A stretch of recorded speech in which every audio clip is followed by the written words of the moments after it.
Chapter 11. Stars and Vermin. 1. The Many Galaxies. The Galactic Society of Worlds had sought to perfect its communication with other galaxies. The simpler medium of contact was telepathic, but it seemed desirable to reach out physically also across the huge void between this galaxy and the next. It was in the attempt to send envoys on such voyages that the Society of Worlds brought upon itself the epidemic of exploding stars. Before describing this series of disasters, I shall say something of the conditions of other galaxies as they were known to us through our participation in the experience of our own galaxy. Telepathic exploration had long ago revealed that at least in some other galaxies there existed minded worlds. And now, after long experiment, the worlds of our galaxy, working for this purpose as a single galactic mind, had attained much more detailed knowledge of the cosmos as a whole. This had proved difficult because of an unsuspected parochialism in the mental attitude of the worlds of each galaxy. In the basic physical and biological constitutions of the galaxies there was no far-reaching difference. In each there was a diversity of races of the same general types as those of our own galaxy. But upon the cultural plane the trend of development in each galactic society had produced important mental idiosyncrasies, often so deep-seated as to be unwitting. Thus it was very difficult at first for the developed galaxies to make contact with one another. Our own galactic culture had been dominated by the culture of the symbiotics, which had developed in the exceptionally happy sub-galaxy. In spite of the horrors of the Imperial Age, ours was therefore a culture having a certain blandness which made telepathic intercourse with more tragic galaxies difficult to establish. Further, the detail of basic concepts and values accepted by our own galactic society was also largely a development of the marine culture that had dominated the sub-galaxy. Though the continental population of worlds was mainly humanesque, its native cultures had been profoundly influenced by the oceanic mentality. And since this oceanic mental texture was rare amongst galactic societies, our galaxy was rather more isolated than most. After long and patient work, however, our galactic society succeeded in forming a fairly complete survey of the cosmical population of galaxies. It was discovered that at this time the many galaxies were in many stages of mental, as of physical, development. Many very young systems, in which nebular matter still predominated over stars, contained as yet no planets. In others, though already there was a sprinkling of the vital grains, life had nowhere reached the human level. Some galaxies, though physically mature, were wholly barren of planetary systems, either through sheer accident or by reason of the exceptionally sparse distribution of their stars. In several, out of the millions of galaxies, a single intelligent world had spread its race and its culture throughout the galaxy, organizing the whole as an egg's germ organizes into itself the whole substance of the egg. In these galaxies, very naturally, the galactic culture had been based on the assumption that from the one single germ the whole cosmos was to be peopled. When telepathic intercourse with other galaxies was at last stumbled upon, its effect was at first utterly bewildering. There were not a few galaxies in which two or more such germs had developed independently and finally come into contact. Sometimes the result was symbiosis, sometimes endless strife or even mutual destruction. By far the commonest type of a galactic society was that in which many systems of worlds had developed independently, come into conflict, slaughtered one another, produced vast federations and empires, plunged again and again into social chaos, and struggled between whiles haltingly toward galactic utopia.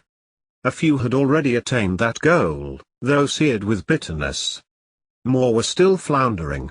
Many were so undermined by war that there seemed little prospect of recovery.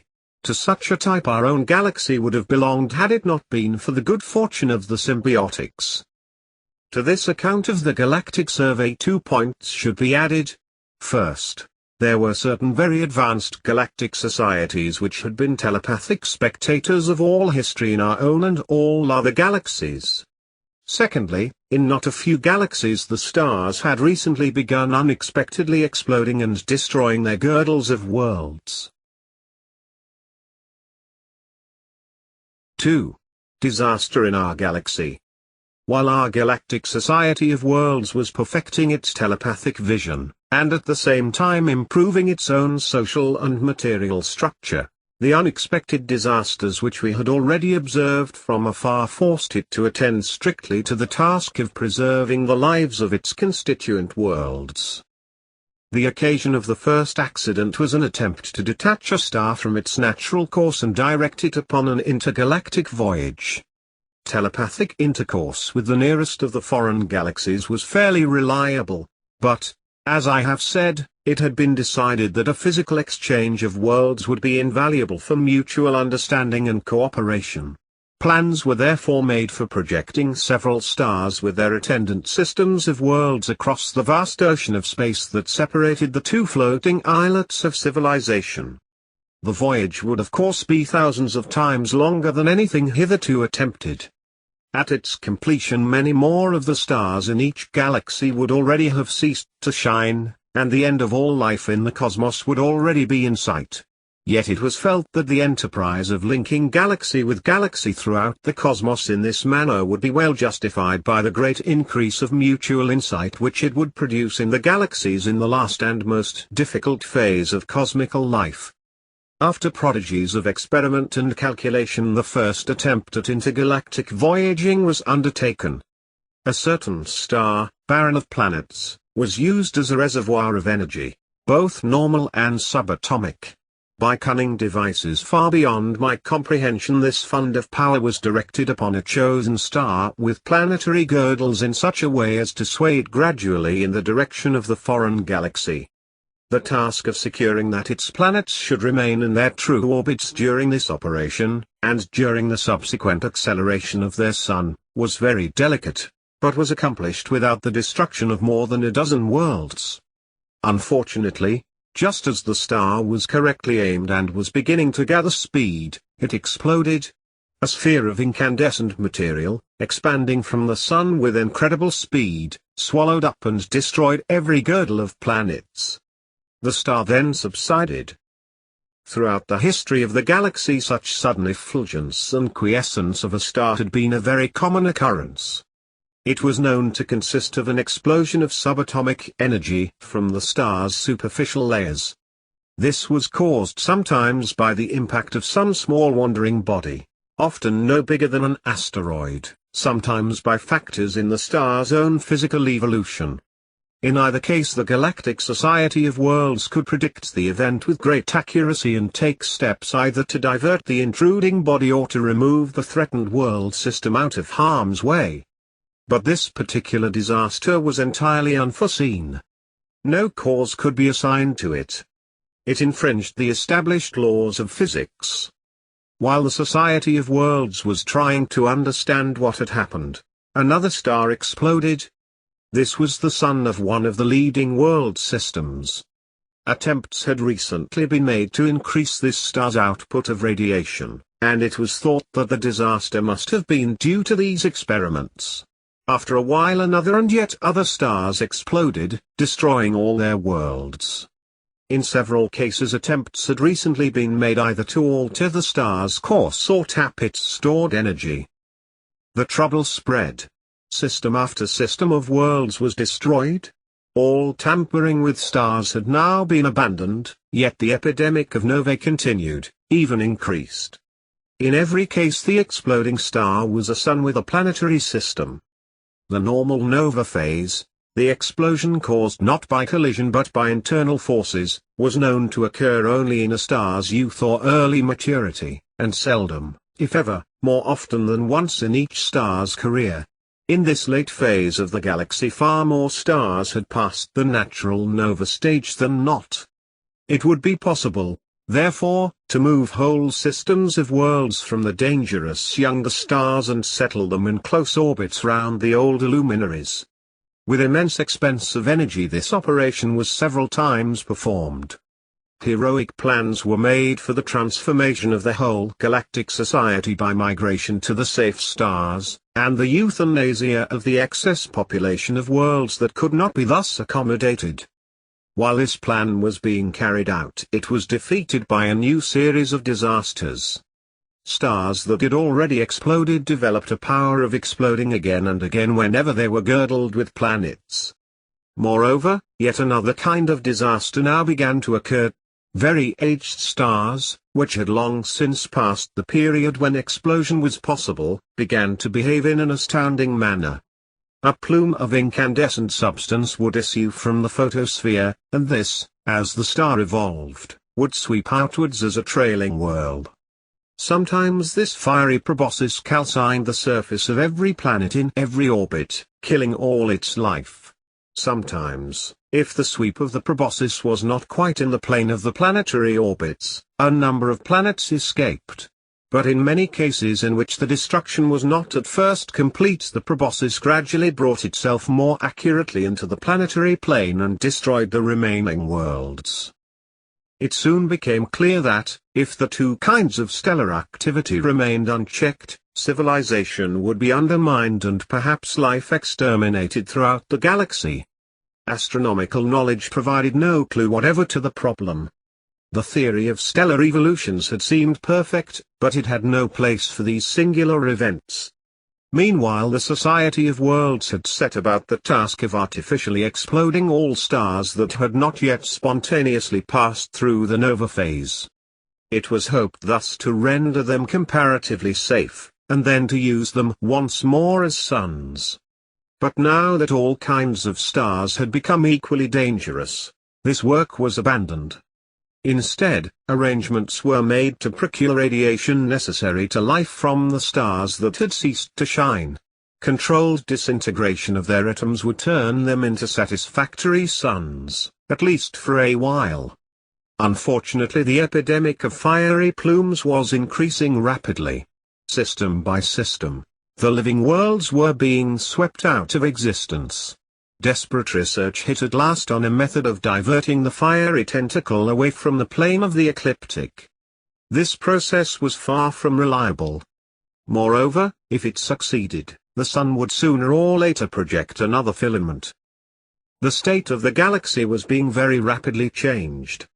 Hitherto there had been an incalculable wealth of stellar energy, but this energy was now being shed like rain from a thundercloud. Though a single explosion did not seriously affect the vigor of a star, repetitions became more exhausting as they increased in number. Many young stars had been reduced to decrepitude. The great majority of the stellar population had now passed their prime, multitudes were mere glowing coals or lightless ash. The minded worlds, also, were much reduced in number, for in spite of all ingenious measures of defense, casualties were still heavy. This reduction of the population of the worlds was the more serious because in its prime the Galactic Society of Worlds had been so highly organized. In some ways it was less like a society than a brain. The disaster had almost blotted out certain higher brain centers and greatly reduced the vitality of all. It had also seriously impaired telepathic intercourse between the systems of worlds by forcing each system to concentrate on its own urgent physical problem of defense against the attacks of its own sun. The communal mind of the Society of Worlds now ceased to operate. The emotional attitude of the worlds had also changed. The fervor for the establishment of cosmical utopia had vanished, and with it the fervor for the completion of the spirit's adventure by the fulfillment of knowledge and creative capacity. Now that extermination seemed inevitable within a comparatively short time, there was an increasing will to meet fate with religious peace. The desire to realize the far cosmical goal, formerly the supreme motive of all awakened worlds, now seemed to be extravagant, even impious. How should the little creatures, the awakened worlds, reach out to knowledge of the whole cosmos, and of the divine? Instead they must play their own part in the drama, and appreciate their own tragic end with godlike detachment and relish. This mood of exultant resignation, appropriate to unavoidable disaster, quickly changed under the influence of a new discovery. In certain quarters there had long been a suspicion that the irregular activity of the stars was not merely automatic but purposeful. In fact, that the stars were alive, and were striving to rid themselves of the pest of planets. This possibility had at first seemed too fantastic, but it gradually became obvious that the destruction of a star's planetary system was the end which determined the duration of the irregular action. Of course, it was possible that in some unexplained but purely mechanical way the presence of many planetary girdles created the explosion, or the fiery limb. Astronomical physics could suggest no mechanism whatever which could have this result. Telepathic research was now undertaken in order to test the theory of stellar consciousness, and if possible to set up communication with the minded stars. This venture was at first completely barren. The worlds had not the slightest knowledge of the right method of approach to minds which, if they existed at all, must be inconceivably different from their own. It seemed all too probable that no factors in the mentality of the minded worlds were sufficiently akin to the stellar mentality to form a means of contact. Though the worlds used their imaginative powers as best they might, though they explored, so to speak, every subterranean passage and gallery of their own mentality, tapping everywhere in the hope of answer, they received none. The theory of stellar purposefulness began to seem incredible. Once more the worlds began to turn to the consolation, nay the joy, of acceptance. Nevertheless, a few world systems that had specialized in psychological technique persisted in their researches, confident that, if only they could communicate with the stars, some kind of mutual understanding and concord could be brought about between the two great orders of minds in the galaxy. At long last the desired contact with the stellar minds was effected. It came not through the unaided efforts of the minded worlds of our galaxy but partly through the mediation of another galaxy where already the worlds and the stars had begun to realize one another.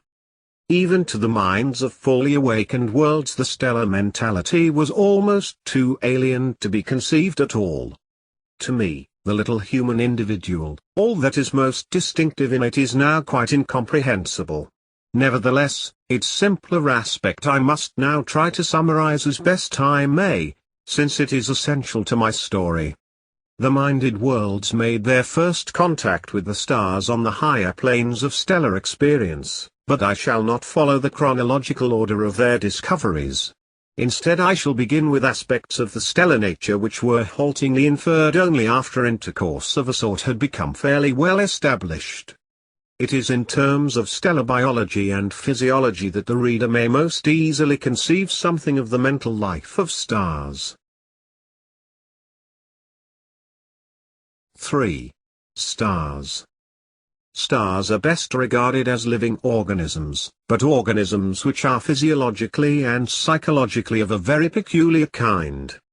The outer and middle layers of a mature star apparently consist of tissues woven of currents of incandescent gases.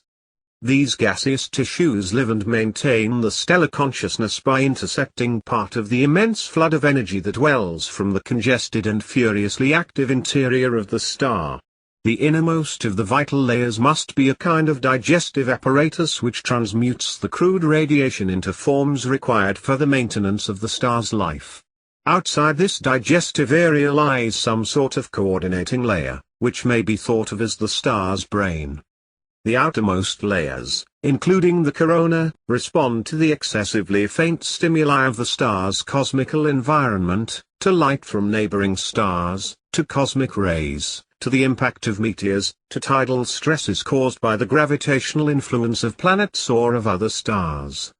These influences could not, of course, produce any clear impression but for a strange tissue of gaseous sense organs, which discriminate between them in respect of quality and direction, and transmit information to the correlating brain layer. The sense experience of a star, though so foreign to us, proved after all fairly intelligible. It was not excessively difficult for us to enter telepathically into the star's perception of the gentle titillations, strokings, pluckings, and scintillations that came to it from the galactic environment. It was strange that, though the star's own body was actually in a state of extreme brilliance, None of this outward flowing light took effect upon its sense organs. Only the faint incoming light of other stars was seen. This afforded the perception of a surrounding heaven of flashing constellations, which was set not in blackness but in blackness tinged with the humanly inconceivable color of the cosmic rays. The stars themselves were seen colored according to their style and age. But though the sense perception of the stars was fairly intelligible to us, the motor side of stellar life was at first quite incomprehensible. We had to accustom ourselves to an entirely new way of regarding physical events. For the normal voluntary motor activity of a star appears to be no other than the star's normal physical movement studied by our science, movement in relation to other stars and the galaxy as a whole. A star must be thought of as vaguely aware of the gravitational influence of the whole galaxy, and more precisely aware of the pull of its near neighbors, though of course their influence would generally be far too slight to be detected by human instruments. To these influences the star responds by voluntary movement, which to the astronomers of the little-minded world seems purely mechanical, but the star itself unquestioningly and rightly feels this movement to be the freely willed expression of its own psychological nature. Such at least was the almost incredible conclusion forced on us by the research carried out by the Galactic Society of Worlds. Thus the normal experience of a star appears to consist in perception of its cosmical environment, along with continuous voluntary changes within its own body and in its position in relation to other stars. This change of position consists, of course, in rotation and passage. The star's motor life is thus to be thought of almost as a life of dance, or of figure skating, executed with perfect skill according to an ideal principle which emerges into consciousness from the depths of the stellar nature and becomes clearer as the star's mind matures. This ideal principle cannot be conceived by men save as it is manifested in practice as the well-known physical principle of least action, or the pursuit of that course which in all the gravitational and other conditions is the least extravagant. The star itself, by means of its purchase on the electromagnetic field of the cosmos, apparently wills and executes this ideal course with all the attention and delicacy of response which a motorist exercises in threading his way through traffic on a winding road, or a ballet dancer in performing the most intricate movements with the greatest economy of effort. Almost certainly, the star's whole physical behavior is normally experienced as a blissful, an ecstatic, an ever-successful pursuit of formal beauty. This the minded worlds were able to discover through their own most formalistic aesthetic experience. In fact, it was through this experience that they first made contact with stellar minds. But the actual perception of the aesthetic, or religious, rightness of the mysterious canon, which the stars so earnestly accepted, remained far beyond the mental range of the minded worlds. They had to take it, so to speak, on trust. Clearly this aesthetic canon was in some way symbolical of some spiritual intuition that remained occult to the minded worlds. The life of the individual star is not only a life of physical movement. It is also undoubtedly in some sense a cultural and a spiritual life. In some manner each star is aware of its fellow stars as conscious beings. This mutual awareness is probably intuitive and telepathic, though presumably it is also constantly supported by inference from observation of the behavior of others. From the psychological relations of star with star sprang a whole world of social experiences which were so alien to the minded worlds that almost nothing can be said of them. There is perhaps some reason for believing that the free behavior of the individual star is determined not only by the austere canons of the dance but also by the social will to cooperate with others. Certainly the relation between stars is perfectly social. It reminded me of the relation between the performers in an orchestra, but an orchestra composed of persons wholly intent on the common task. Possibly, but not certainly, each star, executing its particular theme, is moved not only by the pure aesthetic or religious motive but also by a will to afford its partners every legitimate opportunity for self-expression. If so, The life of each star is experienced not only as the perfect execution of formal beauty but also as the perfect expression of love. It would, however, be unwise to attribute affection and comradeship to the stars in any human sense. The most that can safely be said is that it would probably be more false to deny them affection for one another than to assert that they were, indeed, capable of love. Telepathic research suggested that the experience of the stars was through and through of a different texture from that of the minded worlds. Even to attribute to them thought or desire of any kind is probably grossly anthropomorphic, but it is impossible to speak of their experience in any other terms. The mental life of a star is almost certainly a progress from an obscure infantile mentality to the discriminate consciousness of maturity.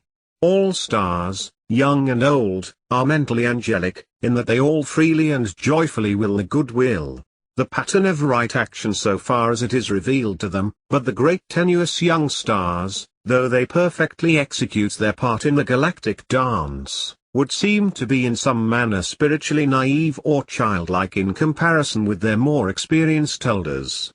Thus, though there is normally no such thing as sin among the stars, no deliberate choice of the course known to be wrong for the sake of some end known to be irrelevant, there is ignorance, and consequent aberration from the pattern of the ideal as revealed to stars of somewhat maturer mentality. But this aberration on the part of the young is itself apparently accepted by the most awakened class of the stars as itself a desirable factor in the dance pattern of the galaxy. From the point of view of natural science, as known to the minded worlds, the behavior of young stars is of course always an exact expression of their youthful nature, and the behavior of the elder stars an expression of their nature. But, most surprisingly, the physical nature of a star at any stage of its growth is in part an expression of the telepathic influence of other stars. This fact can never be detected by the pure physics of any epoch. Unwittingly scientists derive the inductive physical laws of stellar evolution from data which are themselves an expression not only of normal physical influences but also of the unsuspected psychical influence of star on star. In early ages of the cosmos, the first generation of stars had been obliged to find their way unhelped from infancy to maturity, but later generations were in some manner guided by the experience of their elders so that they should pass more quickly and more thoroughly from the obscure to the fully lucid consciousness of themselves as spirits, and of the spiritual universe in which they dwelt.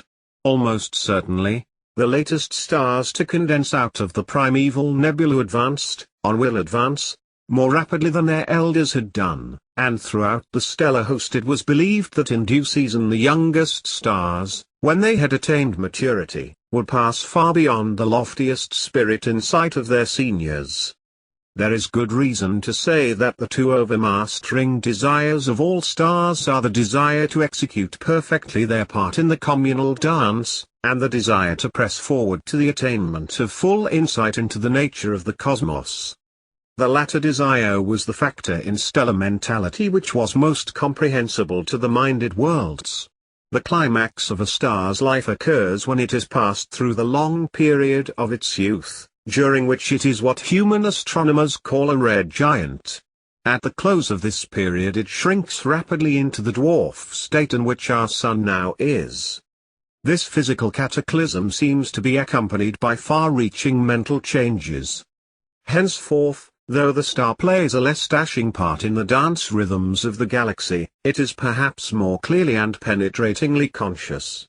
It is interested less in the ritual of the stellar dance, more in its supposed spiritual significance. After this very long phase of physical maturity there comes another crisis. The star shrinks into the minute and the inconceivably dense condition in which our astronomers call it a white dwarf. Its mentality in the actual crisis proved almost impervious to the research of the minded worlds. It appeared to be a crisis of despair and of reorientated hope. Henceforth the stellar mind presents increasingly a strain of baffling and even terrifying negativity, an icy, an almost cynical aloofness, which, we suspected, was but the obverse of some dread rapture hidden from us. However that may be, The aged star still continues meticulously to fulfill its part in the dance, but its mood is deeply changed. The aesthetic fervors of youth, the more serene but earnest will of maturity, all maturity's devotion to the active pursuit of wisdom, now fall away. Perhaps the star is henceforth content with its achievement, such as it is, and pleased simply to enjoy the surrounding universe with such detachment and insight as it has attained. Perhaps, but the minded worlds were never able to ascertain whether the aged stellar-minded eluded their comprehension through sheer superiority of achievement or through some obscure disorder of the spirit.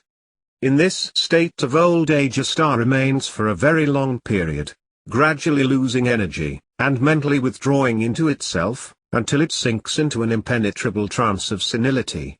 Finally its light is extinguished and its tissues disintegrate in death. Henceforth it continues to sweep through space, but it does so unconsciously, and in a manner repugnant to its still conscious fellows. Such, very roughly stated, would seem to be the normal life of the average star. But there are many varieties within the general type. For stars vary in original size and in composition, and probably in psychological impact upon their neighbors. One of the commonest of the eccentric types is the double star, two mighty globes of fire waltzing through space together, in some cases almost in contact. Like all stellar relations, these partnerships are perfect, are angelic. Yet it is impossible to be certain whether the members experience anything which could properly be called a sentiment of personal love, or whether they regard one another solely as partners in a common task. Research undoubtedly suggested that the two beings did indeed move on their winding courses in some kind of mutual delight, and delight of close cooperation in the measures of the galaxy. But love? It is impossible to say. In due season, with the loss of momentum, the two stars come into actual contact. Then, seemingly in an agonizing blaze of joy and pain, they emerge. After a period of unconsciousness, the great new star generates new living tissues, and takes its place among the angelic company. The strange Cephide variables proved the most baffling of all the stellar kinds. It seems that these and other variables of much longer period alternate mentally between fervor and quietism, in harmony with their physical rhythm. More than this it is impossible to say.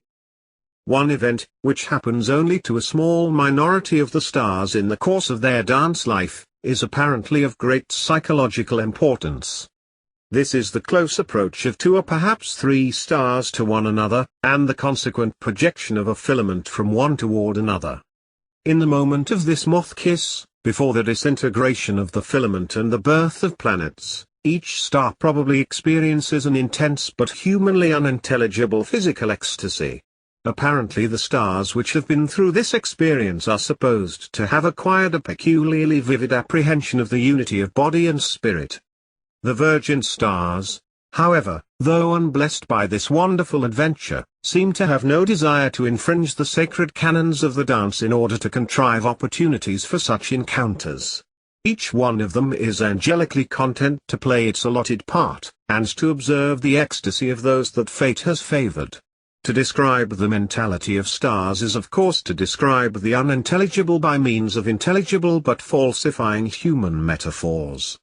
This tendency is particularly serious in telling of the dramatic relations between the stars and the minded worlds, for under the stress of these relations the stars seem to have experienced for the first time emotions superficially like human emotions. So long as the stellar community was immune from interference by the minded worlds, every member of it behaved with perfect rectitude and had perfect bliss in the perfect expression of its own nature and of the common spirit. Even senility and death were accepted with calm, for they were universally seen to be involved in the pattern of existence, and what every star desired was not immortality, whether for itself or for the community, but the perfect fruition of stellar nature. But when at last the minded worlds, the planets, began to interfere appreciably with stellar energy and motion, a new and terrible and incomprehensible thing presumably entered into the experiences of the stars. The stricken ones found themselves caught in a distracting mental conflict. through some cause which they themselves could not detect, they not merely erred but willed to err. In fact, they sinned. Even while they still adored the right, they chose the wrong. I said that the trouble was unprecedented. This is not strictly true. Something not wholly unlike this public shame seems to have occurred in the private experience of nearly every star. But each sufferer succeeded in keeping his shame secret until either with familiarity it became tolerable or else its source was overcome. It was indeed surprising that beings whose nature was in many ways so alien and unintelligible should be in this one respect at least so startlingly human. In the outer layers of young stars life nearly always appears not only in the normal manner but also in the form of parasites, minute-independent organisms of fire, often no bigger than a cloud in the terrestrial air, but sometimes as large as the earth itself. These salamanders either feed upon the welling energies of the star in the same manner as the star's own organic tissues feed, or simply prey upon those tissues themselves. Here as elsewhere the laws of biological evolution come into force, and in time there may appear races of intelligent flame-like beings. Even when the salamandrian life does not reach this level, its effect on the star's tissues may become evident to the star as a disease of its skin and sense organs, or even of its deeper tissues. It then experiences emotions not wholly unlike human fright and shame, and anxiously and most humanly guards its secret from the telepathic reach of its fellows. The salamandrian races have never been able to gain mastery over their fiery worlds. Many of them succumb, soon or late, either to some natural disaster or to internecine strife or to the self-cleansing activities of their mighty host. Many others survive, but in a relatively harmless state, troubling their stars only with a mild irritation, and a faint shade of insincerity in all their dealings with one another. In the public culture of the stars the salamandrian pest was completely ignored. Each star believed itself to be the only sufferer and the only sinner in the galaxy. One indirect effect the pest did have on stellar thought. It introduced the idea of purity. Each star prized the perfection of the stellar community all the more by reason of its own secret experience of impurity. When the minded planets began to tamper seriously with stellar energy and stellar orbits, the effect was not a private shame but a public scandal. It was patent to all observers that the culprit had violated the canons of the dance. The first aberrations were greeted with bewilderment and horror. Amongst the hosts of the virgin stars it was whispered that if the result of the much-prized interstellar contacts, whence the natural planets had sprung, was in the end this shameful irregularity, probably the original experience itself had also been sinful. The erring stars protested that they were not sinners, but victims of some unknown influence from the grains which revolved about them. Yet secretly they doubted themselves. Had they long ago, in the ecstatic sweep of star to star, after all infringed the canon of the dance? They suspected, moreover, that in respect of the irregularities which were now creating this public scandal, they could, if they had willed firmly enough, have contained themselves, and preserved their true courses in spite of the irritants that had affected them. Meanwhile the power of the minded planets increased. Suns were boldly steered to suit the purposes of their parasites. To the stellar population it seemed, of course, that these erring stars were dangerous lunatics. The crisis came, as I have already said, when the worlds projected their first messenger toward the neighboring galaxy. The hurtling star, terrified at its own maniac behavior, took the only retaliation that was known to it. It exploded into the nova state, and successfully destroyed its planets.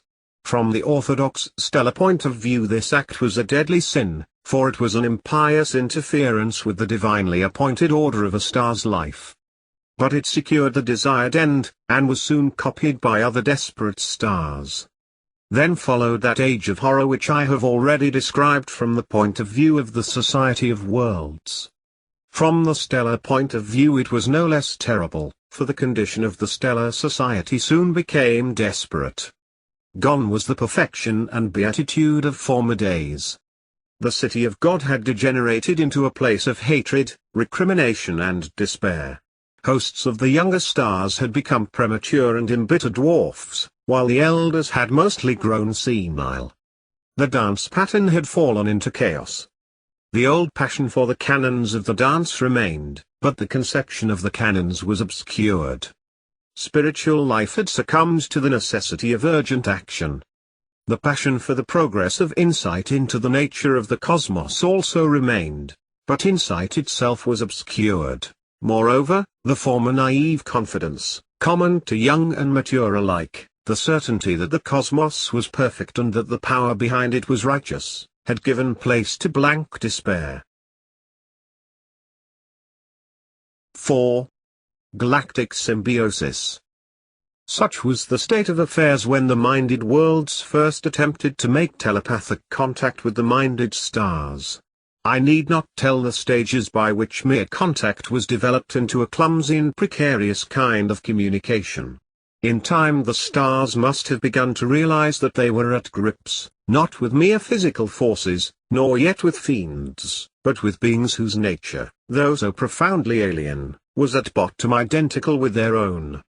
Our telepathic research obscurely sensed the amazement which spread throughout the stellar population. Two opinions, two policies, two parties seem to have gradually emerged. One of these parties was convinced that the pretensions of the minded planets must be false, that beings whose history was compact of sin and strife and slaughter must be essentially diabolic, and that to parley with them was to court disaster. This party, at first in a majority, urged that the war should be continued till every planet had been destroyed. The minority party clamored for peace.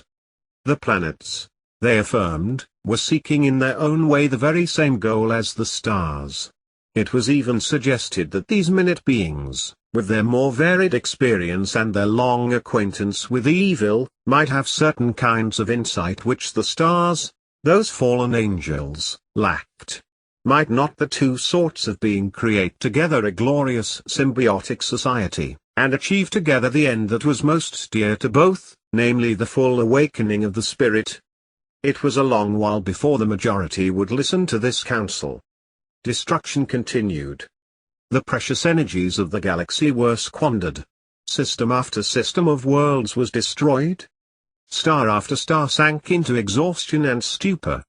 Meanwhile the Society of Worlds maintained a pacific attitude. No more stellar energy was tapped. No more stellar orbits were altered. No stars were artificially exploded. Stellar opinion began to change. The crusade of extermination relaxed, and was abandoned. There followed a period of isolationism in which the stars, intent on repairing their shattered society, left their former enemies alone. Gradually a fumbling attempt at fraternizing began between the planets and their suns. The two kinds of beings, though so alien that they could not at all comprehend each other's idiosyncrasies, were too lucid for mere tribal passions. They resolved to overcome all obstacles and enter into some kind of community. Soon it was the desire of every star to be girdled with artificial planets and enter into some sort of sympsychic partnership with its encircling companions. For it was by now clear to the stars that the vermin had much to give them.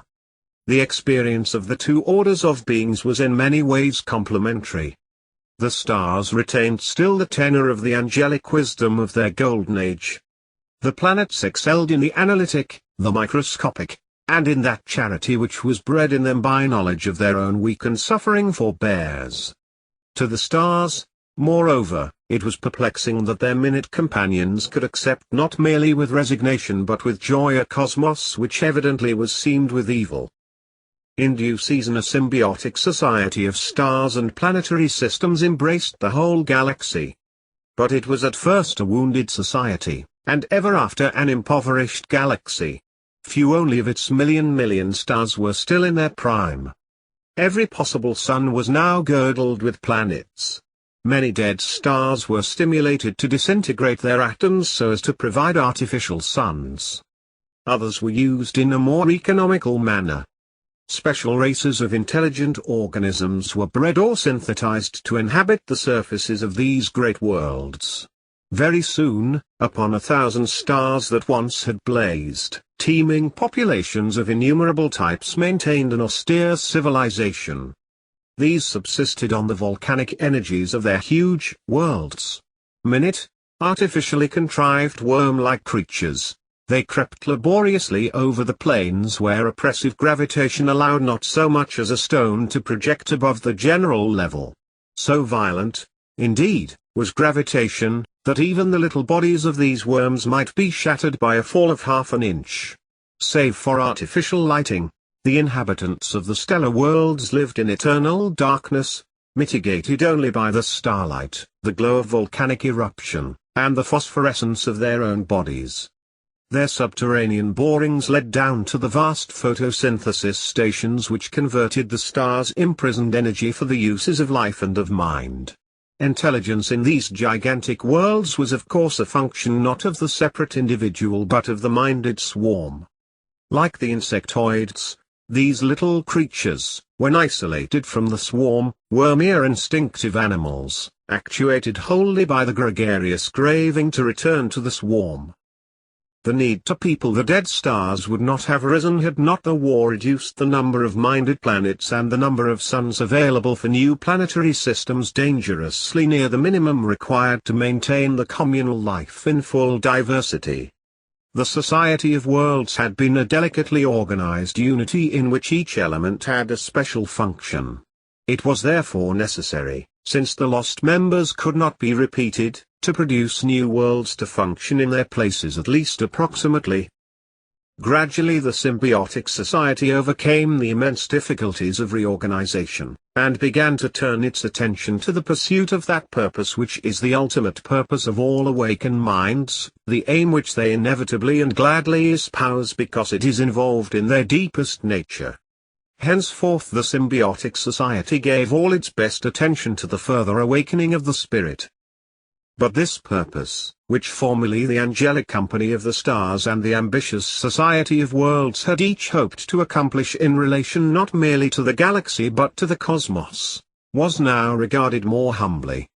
Both stars and worlds recognized that not merely the home galaxy but the cosmical swarm of galaxies was nearing its end.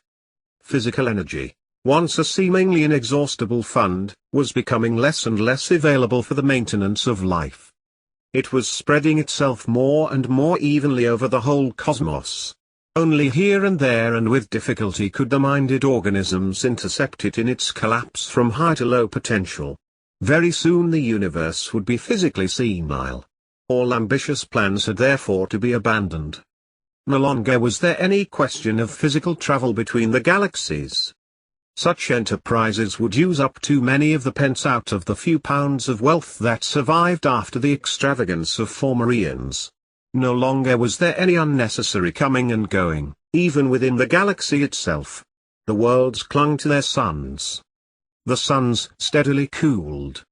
And as they cooled, the encircling worlds contracted their orbits for warmth's sake. But though the galaxy was physically impoverished, it was in many ways utopian. The symbiotic society of stars and worlds was perfectly harmonious.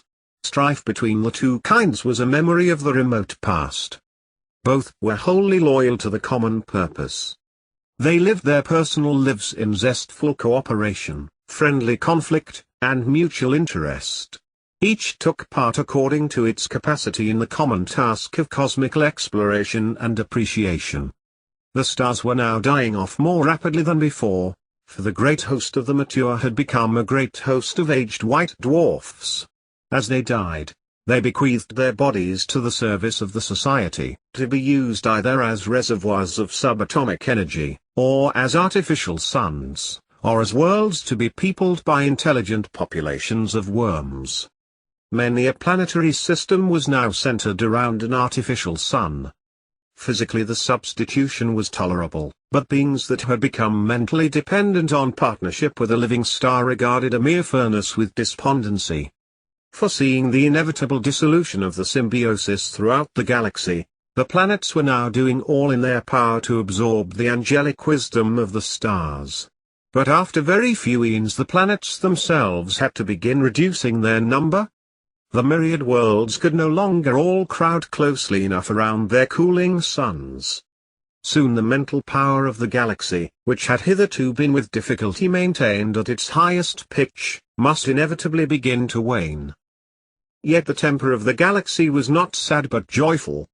The symbiosis had greatly improved the art of telepathic communion, and now at last the many kinds of spirit which composed the Galactic Society were bound so closely in mutual insight that there had emerged out of their harmonious diversity a true galactic mind, whose mental reach surpassed that of the stars and the worlds as far as these surpassed their own individuals. The galactic mind, which was but the mind of each individual star and world and minute organism in the worlds, enriched by all its fellows and awakened to finer percipience, saw that it had but a short time to live. Looking back through the ages of galactic history, down temporal vistas crowded with teeming and diversified populations, the mind of our galaxy saw that itself was the issue of untold strife and grief and hope frustrated. It confronted all the tortured spirits of the past not with pity or regret but with smiling content, such as a man may feel toward his own childhood's tribulations. And it said, within the mind of each one of all its members, their suffering, which to them seemed barren evil, was the little price to be paid for my future coming. Right and sweet and beautiful is the whole in which these things happen. For I am the heaven in which all my myriad progenitors find recompense, finding their heart's desire. For in the little time that is left me I shall press on, with all my peers throughout the cosmos, to crown the cosmos with perfect and joyful insight, and to salute the maker of galaxies and stars and worlds with fitting praise.